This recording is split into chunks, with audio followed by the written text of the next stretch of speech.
Hi hello అందరికీ నమస్కారం. Welcome to Usha food and ఫ్యాషన్లో ఈరోజు మోతీచూర్ లడ్డు ఇంట్లోనే ఈజీగా చేసుకోవచ్చు. ఇప్పుడు పండగలు అయితే స్టార్ట్ అవుతున్నాయి కదా, అందుకోసము 2 కప్పుల శనగపిండి తీసుకోవాలి. శనగపిండిని మంచిగా జల్లించుకోవాలి.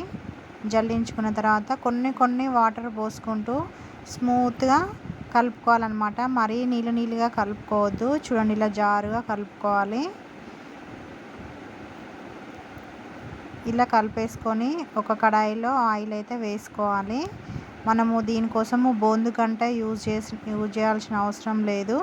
మనం ఇలా నూనె వేడి కాగానే స్పూన్తో పోసేసుకోవాలి. మనం బజ్జీలాగా వేపుకోవాలి, అటు ఇటు తిప్పుకుంటూ.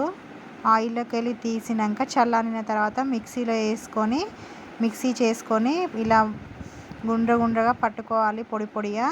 దాని తర్వాత ఒక కప్పుకి కప్పున్నర చక్కెర అయితే వేసుకొని పాకం పట్టుకోవాలి. కొంచెం స్వీట్ ఎక్కువ తినాలనుకున్న వాళ్ళు ఒకటి చక్కెర, ఒక కప్పు శనగపిండికి 1 కప్పు చక్కెర అయితే వేసుకోండి. లేదన్న వాళ్ళైతే నేనైతే ఇప్పుడు 1.5 కప్పు చక్కెర అయితే వేసుకున్నాను.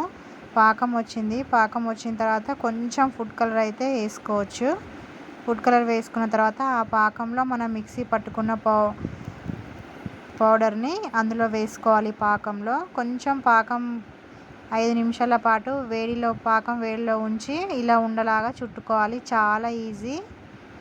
మీకు కనుక నచ్చినట్లయితే లైక్ చేయండి, షేర్ చేయండి.